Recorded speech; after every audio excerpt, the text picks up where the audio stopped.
Good evening and welcome to Geeksphere TV live at the Brick House tonight. I'm your host Bradley Burrows and I am joined live in person, Mr. Craig Brock. How are you, brother? I'm great. I don't know why you're calling it the Brick House. I love that. I love the Brick House. That's what it is now. It's the Brick House. Welcome to the Brick House, everyone. Yeah, look, so we are live here in West Harbour, Auckland, New Zealand. The team is back together. The band is here. And we've got Mr. Skip Parker on the control panel tonight. Hopefully you can see some ugly hands coming through there. So, Geeksphere TV, we're going to be talking about a few interesting topics tonight. We've got, I don't know how I'm going to say this without laughing. We've got vibrators, we've got ads, we've got switches, we've got an ATM machine, and something you can do with a photo. What? I feel like an episode of Jeopardy. We are out west after all. So, look, we've got a really interesting show tonight. Hope you enjoy it. Let's get on with the news in brief. So, Nintendo Switch has been pretty popular, Bradley. It's been the fastest selling console for dirty old Nintendo. But they've had a few issues. We talked about the Switch in their little docking station, which turns it onto your TV. It has been scratching the screen, which we heard was the first issue. There's issues around people putting the controllers on wrong and they're locking them on accidentally and you can't get them off short of smashing it with something big. And now there's more. That's right, there's more. Apparently, when they put it in the docking station and you are displaying to a TV, it's working a bit harder, so all the internals are heating up to the point where they're actually warping. That's right. Think of like iPhone Bengate or Pocketgate or whatever it was. Apparently, there's reports from lots of people on Reddit talking about their Switch consoles actually warping purely from the heat, and that's only going to get worse. It's going to get worse as time goes by because we're only 2 months into the Switch at the moment. Have you? I saw when I was coming through San Francisco a few days ago. I saw a guy actually having a play with one. He was waiting, and it looked really, really, really cool. And I said to him, "What do you think?" He goes, "I love the games." But he said there's a really limited game set at the moment, and that's what he's worried about. He's actually wondering whether he actually takes it back because he doesn't see what the future of the game's coming out is. I didn't explain that very well. Sorry, it's the Red Bull tonight. I think it's just going to get bigger and bigger, and I'm sure there'll be heaps of games out for it soon. I guess my biggest concern would be really around the longevity of the hardware if they're having these type of issues already. Again, like everything, it could be just people talking a lot of bollocks, to be honest. We'll find out, I'm sure, because I'm sure lots of people will be returning them. Of the people I've talked to that own them, they love them. Absolutely love them. So they're a really cool device. If you're the type of dude that likes gaming on the go. Or dudette, gamette, whatever you want to call it, it's definitely for you. Cool. All right. I'm going to take a deep breath because I'm going to try and get through this article. Keep a straight face. Here we go. Okay. So while your microwave isn't spying on you, it's important to know that other devices may spy on you.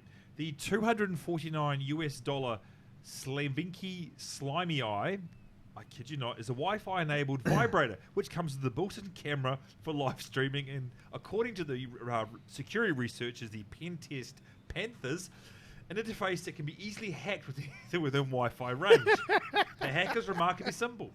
So apparently, if you are using the Slime Eye, as it's currently called, then you can be hacked. You've been hacked. It just gets better. Do you remember we did a story, what was it, last week or the week before, about the Internet of Things and people's information have been hacked around the dildo usage? This is the same thing. Can you guys remember what the company was called? It was like Dildo Tonics or something. The guys have lost it. I apologise. I'm the only one keeping it together, which is quite unusual. Anyway, Bradley, so how's the Internet of Things vibrator treating you nowadays? You been hacked? No, I'm good now. I've just had to remove myself for a few seconds there. Sorry. Whew. So yeah, so it looks like you do have some vulnerabilities if you use the live stream.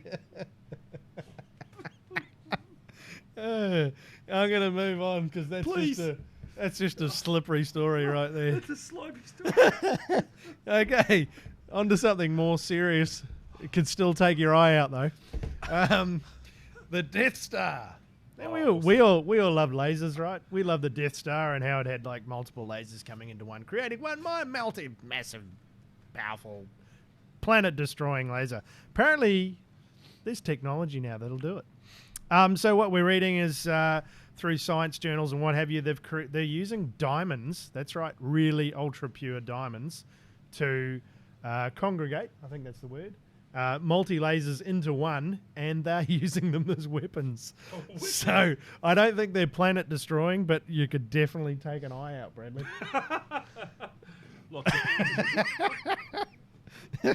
You don't want to get hacked and get shot in the eye with one of these. So anyway, it's certainly the military could certainly stand to benefit through this, but super powerful lasers could quickly destroy drones and could cause issues with planes, as you can imagine. Or you could put one on your drone and take stuff out. Now that would be more fun. Anyway, they're also talking about possibly using them for in space on, like, for example, the space stations to get rid of space junk and stuff. Yeah, asteroids and small rocks. Probably be more effective than your vibrator, I think. So, it's been one of those nights tonight. Already. Okay, so Netflix. I'm a big Netflix fan, and one of the cool things about Netflix that I really love is that there's no advertising in it. Well, it looks like Netflix is now going to allow you to skip the opening credits, so you can even get those first 2 minutes at the beginning and the last 45 seconds. You can get straight to your show now. Look, this is looking to roll out here in New Zealand in the next few weeks. In the US, it's already available. So it means that now when you are sitting there, you can click on the button and it says skip intro, and you can go straight to the movie and not see the opening credits. You can save yourself 2 minutes and 45 seconds. And when you're on a massive season slog out on the couch, that's a lot of minutes. That's a lot of That's minutes. at least 20. That's a binge on its way. I must admit, I do fast forward when I'm doing exactly it. I'm binging. I just fast forward as you can quite easily on whatever you're using to do it. In my case, the Xbox. Yeah, I definitely fast forward through the first 2 minutes. Yeah, same here. But I feel like you're missing out. What about when they change the intros to some of the seasons? Do not care. I Alright. just do not care. All right.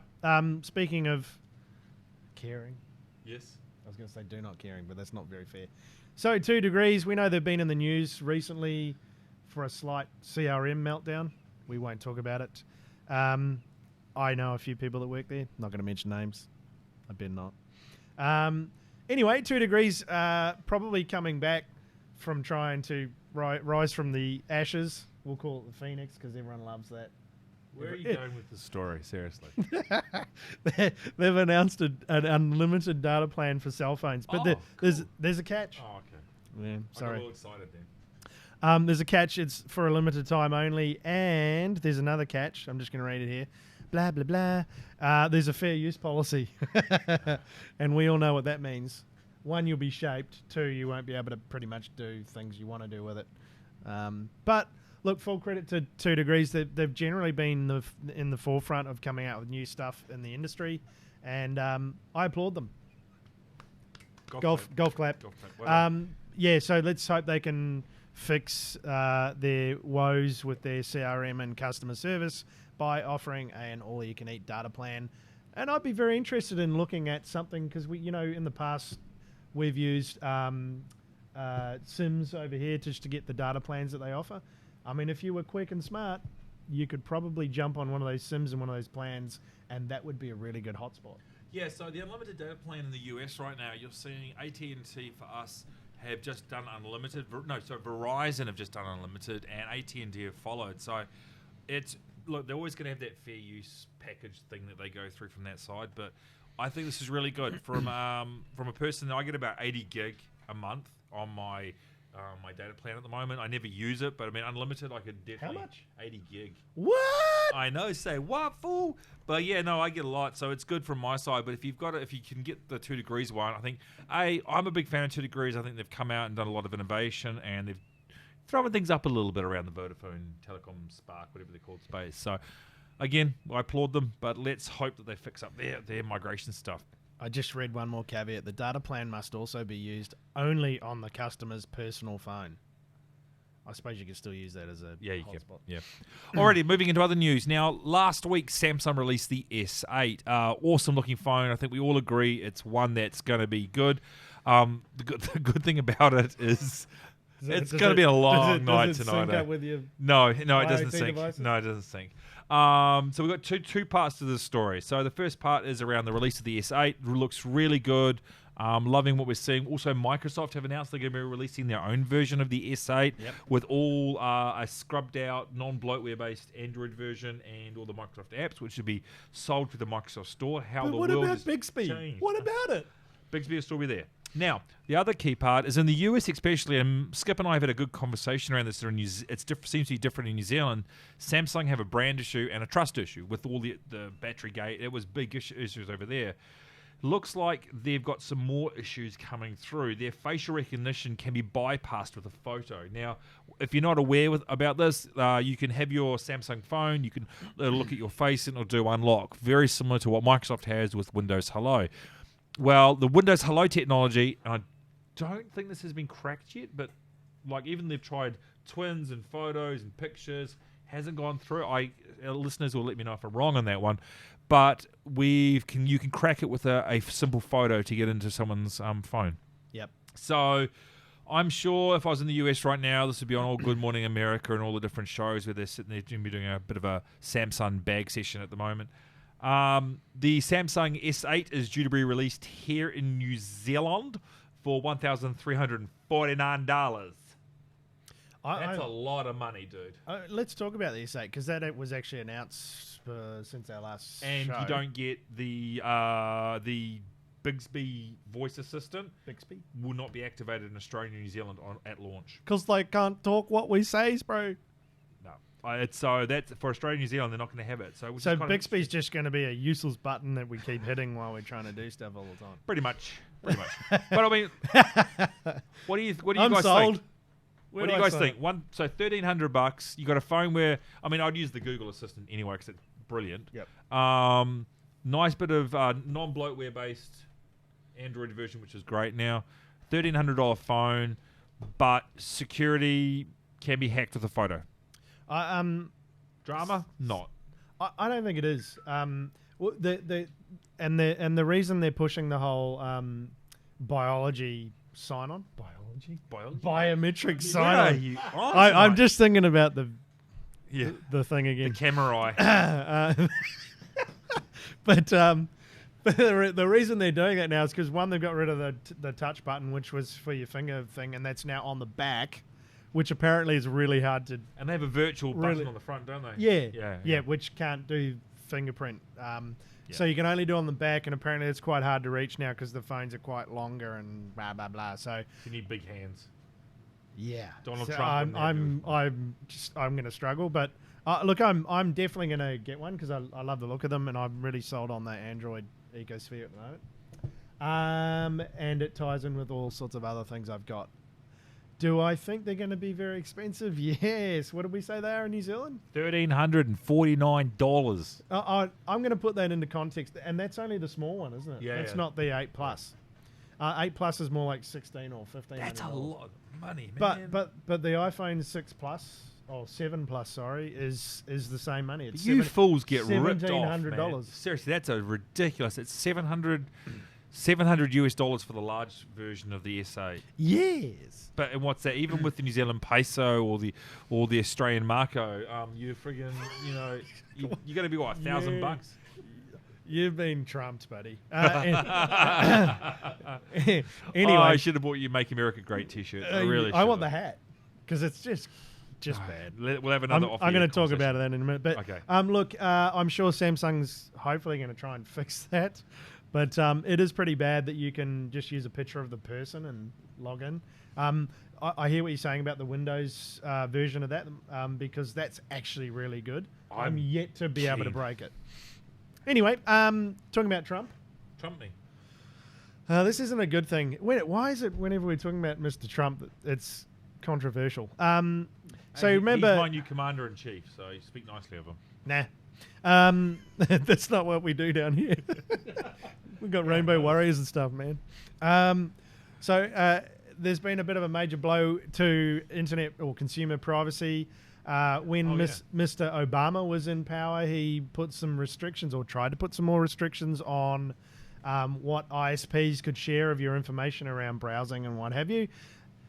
Dirty old Trump's changed that. He's changed that rule now to say quite the opposite, and now he's reversed that and said actually ISPs can use that information. So they can sell it, can't they? They can use it and mine it and sell it. I think the problem here is the ruling is quite muddy. In other words, it's not very clear what they can and can't do. So it's going to be a bit of a legal womble fight. Womble. I haven't heard a womble comment in ages. I think this is going to be interesting because for people over here, they're trying to get their heads around why this is important. Think about AT&T, Xfinity, Comcast, all those different big providers. They can mine your data. If they can do that over here, that means you'll be able to have. And I just want to be clear: none of the New Zealand companies have sort of said anything. But if we start getting a president, not our president, but the president of someone doing it, you could have Spark, 2 Degrees, any of those guys mining your web history and then selling it or using it for telemarketing, which you could say, if you were being cynical, that Google already does. Yep. They mine it. That's how they're... And Bing. And, Bing, Google, Yahoo, they all do it. You can opt out. Yep. So our lovely producer is going, pick me, opt out. But yeah, they all do it. And Amazon do it too, actually. If you notice, like even with me over here, all my drone parts that I buy through Amazon, I'm getting still the ads over here. Actually, I'll say this, and I can hear it just in the background. If you're not paying for something, you're the product. Yep. That's it. That's coming from Skip Parker, the Google fanboy.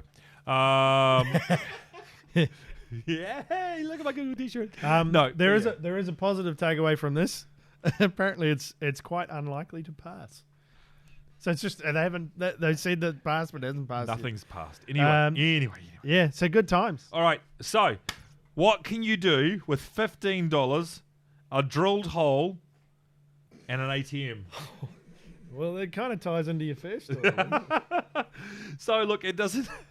It seems that with a drill, a hole, and an ATM and $15 worth of equipment, you can sit there and get into an ATM machine. Russian security firm, I can't say this one, Skip, not tonight, Kasper, help me out here. Kaspersky on Monday detailed a new ATM emptying attack, which means that digital savvy and very precise forms of physical penetration, I said it, penetration. Kaspersky team has even reverse engineered and demonstrated the attack via YouTube using a portable power drill, a $15 homemade gadget that injects malicious commands to trigger the machine to dispense cash. Wow. For $15, you can get into an ATM. Now, don't think you can go out and do this. It seems it's particular types of ATM machines, so you can get yourself into a lot of trouble. And as the title says, drill, baby, drill, which is quite an interesting way of looking at things. Why? But yeah, it's interesting to see that about all of the hacks that we're hearing at the moment are not just basically software hacks. They're actually physical contact with devices to actually get into them. Which you got the photo, you've got a drill, you've got an ATM and $15 worth of equipment. Loving it. Yeah, it's pretty scary what they can do nowadays. Yeah. With probably blue tack. Pretty much. IoT. Bit of super glue. All right, talk to me about your Destiny. So Destiny 2, we're going to get into a bit of gaming now. Yeah. Destiny 2 was announced this week. There is a 8th of September release date. It's going to be pretty big. I've heard rumors of it being tied in with things like the Scorpio launch. You're not allowed to say anything. Also heard things like Red Dead Redemption 2 tied in with that, but that might be a Sony exclusive. We won't talk about that. So, yep, Bungie have announced this. But we will just subtly in the background. PlayStation 4, Xbox One, PC. If you haven't already seen it, there is a launch trailer, which I believe Skip's probably playing right now. It is cool as hell, and it looks like the characters have got a whole lot more character and cool about them. Not a lot of details yet. I'll let you guys read up on it. I won't harp on forever, but it looks cool. And I know we played Destiny when it came out lots. I haven't played much of the expansion, and I'll be quite keen to get back into having a go at that. So look forward to that one. Now, if you're an Xbox user, you may have noticed an update happen in New Zealand in the last week. But probably I came over to your place tonight and we were just testing it out, weren't we? two days ago, I think I got the first update, which is, I dare say again, in preparation for Scorpio coming. I would probably argue there'll be another update before then, which will unload some cool stuff that they're doing with the new power of the platform. Bradley, don't say anything. So, yep, lots of cool stuff. They've changed the layout. When you hit the Xbox button now, it comes up with like a side Start menu. menu. It is. It's just Windows 10 Start. That's all it is. Because I hadn't seen it because I've been on the road traveling. And you showed it to me, and I was like, "That's just the Windows 10 Start menu." And but it adds a whole bunch of cool functionality around being able to record stuff and share stuff a lot easier. You used to have to double tap the Xbox button. Now you don't have to do that. Yeah, you used to have to actually multi-button tap to get to move around places. They've added things like achievements. You can add in tracking of achievements of any game that you're playing. So while you're playing, you can see how you're tracking against that. There's cooler stuff with parties now for like looking for groups.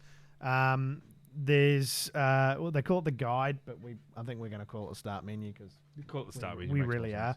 are. Messages and notifications, Beam broadcasting. Now, hold on. What about Beam? Let's talk about this. So, for a lot of Aren't we gamers, beaming there right now? are we beaming, Skip? No, we're not beaming tonight. Okay, That's so it. I'm out. we're out of here. So, for people out there that want to know what Beam is, Craig, how would you describe it? It's Microsoft's answer to Twitch. So, what's Twitch? It's a video sharing service that is linked. Well, it's mainly for gaming, isn't it? It's nothing else. It's like YouTube, but for people to share and broadcast themselves live playing games and what have you. So, and it has a bit of a DVR service, so you can go back and watch stuff. For example, if you guys want to go and look on Twitch, probably Beam for our last shows, you jump on Beam and do a search for Geeksphere TV. You'll be able to watch our old live streams. But you can do that on Twitch, for example. There's apps for most consoles, so PlayStation and Xbox and PC. You can just use apps to stream directly to it. Same thing with Beam, which is Beam's obviously Microsoft's version of the truth. Do you like it?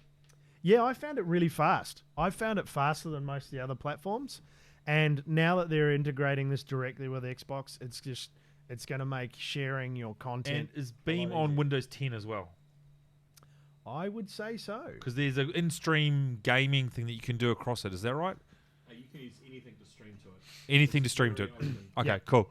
No, I haven't played with it yet. I want to have a look and have a go. I was waiting for the full release of this new Xbox dashboard for me to sort of have a bit of a play around. I haven't been a big streamer of games because, quite frankly, I suck at anything other than sports games. Because Yeah, you sure do. yep, me and Destiny. Grand I Theft haven't Auto. dude, that show's just Look, sick. there's a whole lot more features. We haven't gone through them all, but if you haven't turned on your Xbox for a couple of weeks, you should. Is it compulsory? It's a compulsory update, isn't it? I You can't. think it is. You'll have one of those annoying ones where you can't actually do anything unless you actually upload it. I actually don't know. I think it told me to press A to start. So yeah, it probably is. Look, that's how the platform works. That's how they get stuff working across all the Yeah. platform. It has to be a standard operating environment, blah, blah, blah, which is what we try and do everywhere else. So, look, just do it. It's actually quite a cool improvement. If you share detail a lot or your content a lot while you're playing, just going in and out of games or apps while you're playing, it's just heaps easier. So just do it. Cool. In other news, New Zealand. As we say that. New Zealand. I've got my Kiwi accent back. Some drone stuff. So I've been having a bit of fun with some of the Mavic floating around down here in New Zealand. For any Mavic or drone users out there, 4.4 kilometer flight. I'm hoping that I can post some of the footage up online from Mission Bay down here in Auckland, New Zealand, out to Rangitoto, which is a volcano out in the harbour here. How did you not get arrested? Because I was below the 400 feet limit of flying, and I was going over no particular planes. That is a major air. I'm telling this to myself. No, my app on the thing didn't come up with any alerts. When I was flying around the local Brock household here, it definitely came up. You were in a flight zone area, so I was very good in that side of things. But look, very, very good flight. I wish the weather was better down here to get some more flight footage. I'd love to buzz the tower. Yes, Top Gun reference, but also the tower down here would be friggin' amazing. Definitely get in trouble though. Imagine standing in the Sky Tower, like at the top, and having it fly up. I could do around that. you. I could do that quite easily. Look, I've not been a big drone consumer Jeez, to I don't date, know. and you guys have been all over them. And watching you do it last night, today. Yeah. I'm quite tempted. Oh, dude, it's we can have a talk about it, but it's my new addiction. It definitely is. When we talked about this, so I was down at Crankworks. If you don't know what that is, a massive international mountain bike event here in New Zealand. Certainly, while I was down there, I was thinking exactly about drones and technology to follow guys as they're doing crazy stuff. Now, they did bust out a drone over one of the jump competitions at night time, but it wasn't following them. Yeah, And I can imagine why it would be quite hard because they had like 50 of them going at once. So, but I can imagine they do like this, what they call slope style, something like that. And they do like 5-6 jumps, massive jumps, and they do, all the tricks and stuff. If you could have that follow them along the track with the drone technology would just be so cool. In fact, I'm going to try and get involved next year with them via ourselves through Geeksphere and see if we can get involved that way. Okay, I'm going to wrap this up with one more little side story, and then we'll look to wrap up the show tonight. Okay, I'm going to post a question to both of you guys out there, and also all our listeners out there in the Tinternet land. It seems that a Swedish company is microchipping their employees. A syringe is slid between the thumb and index finger, then a small microchip is injected into the employee's hand, e.g. like a cyborg. This allows for the user to be able to track to open. It's the size of a grain of rice, just so you get the sizing of it. It can be used as a swipe card to open doors, operate printers, buy smoothies, or with the wave of a hand. They're testing this out across over 500 employees. How would you guys feel? And I'm just going to flick this over here. Hopefully we can have a look. So the corner, so it's about here in your hand. You're going to get a microchip inserted in that fleshy little meaty part just there. Go up, grain of rice. You walk up to the door. Put it over, opens the door, come up. These are not the droids you're looking for type mentality. You in or out? So I heard this on the way home on the radio, believe it or not, and I'm actually one that say I quite like the idea. What I don't like, and the obvious flaw is the technology becomes superseded and you're constantly pulling this thing out surgically and putting another one in. Because all this stuff is NFC, smart reader stuff, right? The dirty old near-field communication. So you could store heaps of information on that. You'd want to encrypt it, all sorts of good stuff, which means you'd have to go and write information on it. I'd be more tempted to have a ring or something rather than having something injected into me. I think old tinfoil hat man over here would just be too worried about it. Can you imagine Skip with something that's transmitting his information? Anyway, all right, we're gonna get definitely in trouble from this one. Okay, look, thanks, folks. Next week I'll be out of Australia for you, Craig, Australia, and we'll do a bit of a show and see what's going across the ditch there. Then a couple of weeks later, I'll be back in the United States of America. But where can we get us on the old internet, Mr. Brock? You can get me at BulldogNZ on the Twitter sphere. You can get us pretty much everywhere at Geeksphere TV. That is YouTube. You can get us on Beam. Yes, that's a Beam, I said it. For the people with iDevices, we are on iTunes, so please jump on there, subscribe to our podcast. Leave us a note. We love feedback. But particularly, we do like to get people on YouTube at the moment because we're kind of getting that way. And obviously, we're going to be going on to Facebook Live. Good to see some of the other people joining Facebook Live with some broadcasting. It's good. It'll be very good to see that go through. It's really we're getting new age. New age. We're going up with the mod. We're getting up with the millennials. Mr. Parker, you yell out, where can we find you on the old internet, my friend? At UrbanQNZ. At UrbanQNZ. You can get me at Brad Bohr on the old Twitter sphere. Like Craig said, any of those iDevices, any of the YouTubes, click subscribe, hit a like, tell your friends, help us out, get the listenership up, and we'll be streaming hopefully next week via the YouTube and the Facebook. Hopefully we'll see you in a couple of weeks. See ya. Bye.